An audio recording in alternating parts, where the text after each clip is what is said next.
ja man būtu jāsaka tieši personīgi man, ko viņš nozīmē, tad viņš man kā tēvs tā vārda visplašākajā nozīmē. Mācītājs Arnolds Šterns ir bijis pie mana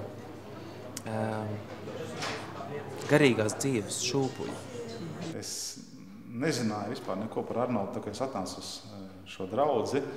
Un ja es iepriekš zinātu, ka Arnolds ir šeit, es 10 reizes vēl padomātu, vai esmu tāda goda cienīgs būt par viņa mācītāju. Viņš ir, jāteic, īsts savs dzimtenes patriots, arī ar šo ideju dēļ. Viņš ir daudz cietis. Varbūt tas viņa norūdījis ir būt tādam, kāds viņš ir. Lēnprātība, sirdsgudrība, uzticamība. Tās ir tikai dažas no lietām, kas tiek minētas, runājot par mācītāju Arnoldu Šternu. Kalpojas Skatres, Rucavas, Priekulis, Liepājas Cijānas un Jelgavas baptistu draudzēs. Jelgavā viņa kalpošanas laikā tika uzcelts jauns draudzes nams.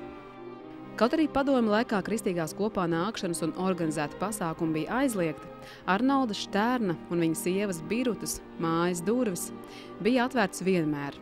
Viņu mājās notika nelegāls svētdienas skolas nodarbības, jauniešu stundas, un nevienam nekad netika liekts padoms vai iedrošinājums. Tās mums bija tāds garīgās mājas. Un Arnolds Šterns mums bija kā brīnišķīgs padomdevējs, kā tēvs. Un mēs jutāmies kā tādi mazi cālēni zem viņa lielajiem spārniem. Tās jauniešu stundas, kurās viņš nebija klāt, likās tukšas īstenībā. Un tas vispār notika ļoti reti, ka viņš nebija. Viņš vienmēr bija. Un arī tās pamācības, tie padomi, ko viņš deva tajās sarunās, tādas lietas, kas palikušas atmiņā uz visu mūžu būtībā. Es joprojām ļoti bieži atceros un sarunās ar dažādiem cilvēkiem mīnu. Arnolds teica tā vai Arnolds teica šitā. Pirms 20 gadiem, kad Priekulas draudzē ienāca daudz jauniešu, mācītājs Arnolds Šterns viņiem veltīja īpašu uzmanību un laiku, rīkoja plostu un riteņu braucienus, svinēja kopā svētkus, neļāva nevienam sevi uzrunāt uz jūs un nekad nelika just, ka ir pārāks. Es apzinos, ka tas arī draudzē bija diezgan liels pārbaudījums, droši vien pieņemt tādu bāru, kas nāk pilnīgi no citiem apstākļiem, no citas domāšanas.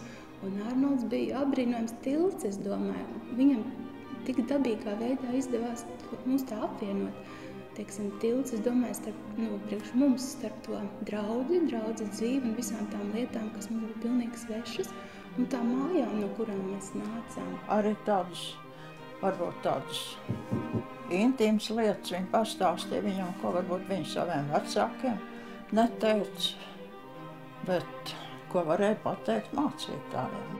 Viņi bija droši par to, ka tas paliks tikai starp viņiem, kad Arnolds to nekur tālāk nestāstīs. Es esmu bijis tiešām ļoti laimīgs par tiem Priekulē kopīgiem pavadītiem gadiem, ka es zinu, baznīcā ir mācītājs, un es varu aiziet un aprunāties un kopīgi lūgt Dievu un arī izstāstīt, kas man nospiež. Arī nometnes un braucieni ar mašīnām. Starp citu, viņam patīk ļoti ātri braukt ar mašīnu. Un tad, kad svētdienās pēc pēcpusdienā mēs dažreiz tā spontāni jaunieši sarunājām, aizbrauksim Priekulas apkārtnē kādā ekskursijā, tad mēs salecām jaunieši viņa zaļajā žigulītī, un tad viņš pie stūres, un jau pirmajā līkumā, jau izbraucot no baznīcas, mums jau bija šitā jau. Lai arī daudz laika veltījis draudzes jauniešiem, savas paša jaunības 7 gadus viņš pavadīja apcietinājumā.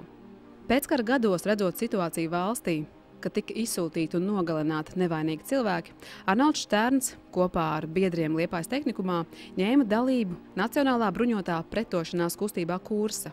Mūsu tas mērķis bija tāds, kad aizstāvēt savu tautu no visādām iespējamām represijām. Un pat tik daudz mums bija plāns, ka ja gadījumā notiktu izvešanas, izsūtīšanas, tad mēs jau savlaicīgi, ja to būtu manījuši, tad kaut kur mežos, tas ir Kalvenes mežos, ir kaut kur tā apmēram apturēt vilcienu un izlaist visus ārā.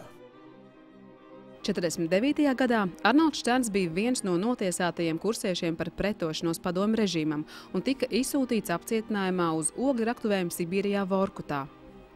Tā vietā, lai šie smagie gadi prom no ģimenes un dzimtenes būtu salauzuši viņu un viņa ticību, Arnolds Šterns atgriezās Latvijā, lai kalpotu Dievam, sludinātu viņa vārdu un dzīvotu pateicībā par to, ko Dievs viņam ir devis. Es gribu teikt tā, ka dzīvē ir diezgan daudz skaistu brīžu. Piemēram, kad es apprecējos, nodibināju ģimeni, kad Dievs man sievu dāvināja, kad bērni nāca pasaulē. Bet gandrīz vēl skaistāki brīži ir, kad tu vari stāvēt pie šūpuļa, kad Dievam bērni dzimst. Piemēram, jauniešu stunda. Tagad esam norunājuši un daudz ko sapratuši, un cits varbūt nesapratis. Un tagad jāiet ir mājās, un es skatos, tur 2 meitenītes vai 3 vai kāds puika. Nevar aiziet. Kāpēc? Viņi saka, tas ir tas, kas man vajadzīgs. Pieņemt Jēzu. Un ja es redzu, ka cilvēks to izvēlās, un es dzirdu, ka viņš saka jā Dievam, tas ir skaistākais brīdis. Tie ir tie lielākie brīži, kas ir. Bet tas nav mans nopelns, tas ir tavai viņa žēlastība.